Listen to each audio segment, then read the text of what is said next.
Welcome to The Explainer. Today, we're diving into something really profound. We're looking at a fascinating discourse delivered back on April 21st, 1991, right at the Nagoya City General Gymnasium in Aichi Prefecture. It's titled Chapter 3, Forgiving Love. We're going to completely unpack the core truths this text proposes about our human experience. So where do we come from? And, where do we actually go after death? It's the ultimate existential question, right? According to the source material, those few decades we spend down here on Earth, they aren't just an isolated one-off event. They're actually just a tiny fraction of a grand, eternal journey.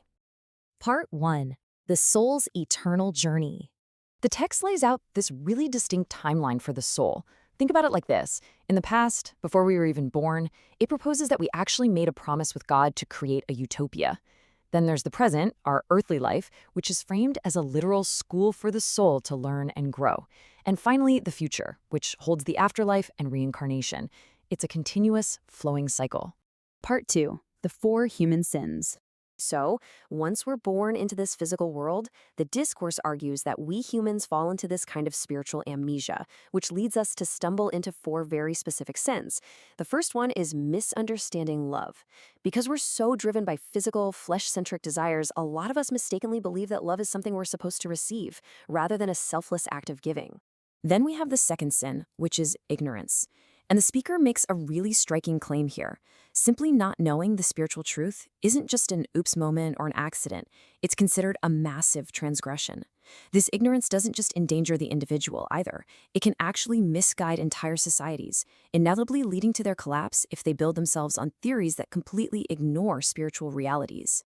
Moving on, the third sin is a lack of reflection. Basically, the inability to admit when we're wrong. The speaker shares this incredibly profound anecdote about conversing with thousands of spirits in hell, and he noted a chilling commonality among them. Absolutely none of them could self-reflect. Instead, they consistently blame their unhappiness on their parents, on society, or just their circumstances.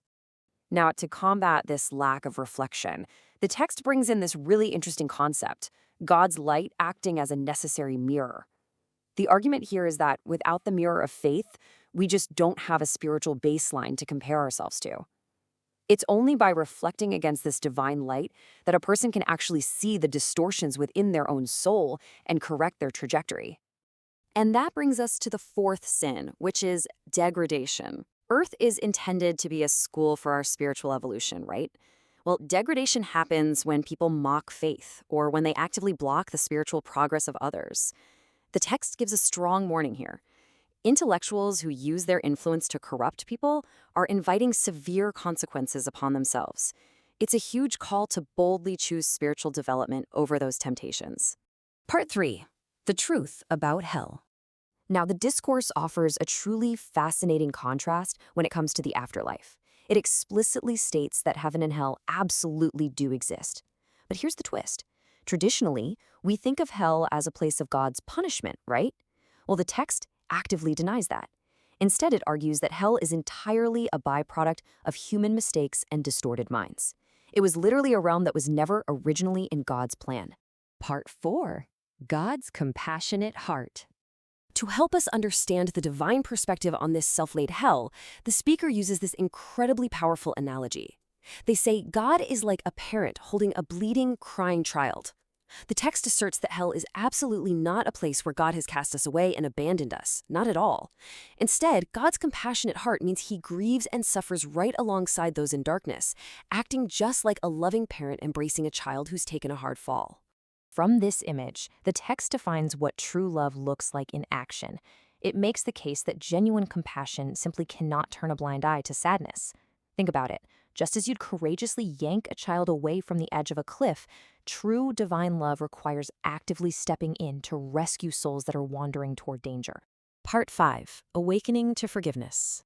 Ultimately, the entire message of this discourse is about redemption. Yes, humans are inherently sinful and flawed beings. That's a given. But the text proposes that by awakening to these spiritual truths and actually living our lives accordingly, we can find forgiveness. And once we are forgiven, the expectation is that we have to actively forgive and pull others up too, working toward this massive, ultimate goal of universal salvation. The speaker wraps this all up with a really beautiful, powerful final mandate. Be strong enough to save and gentle enough to love. To genuinely help others, the text argues, we have to let go of self-indulgence and build up our spiritual strength. That is the only way we can gently guide the people around us back to the light. So today, we've unpacked a framework that views human life as this incredible, eternal journey of learning, making our fair share of mistakes, and ultimately finding redemption through forgiving love. Knowing all of this, and looking at the concepts we've explored, how will you choose to navigate your own path tomorrow? Give it some thought. Thanks for joining us for this explainer.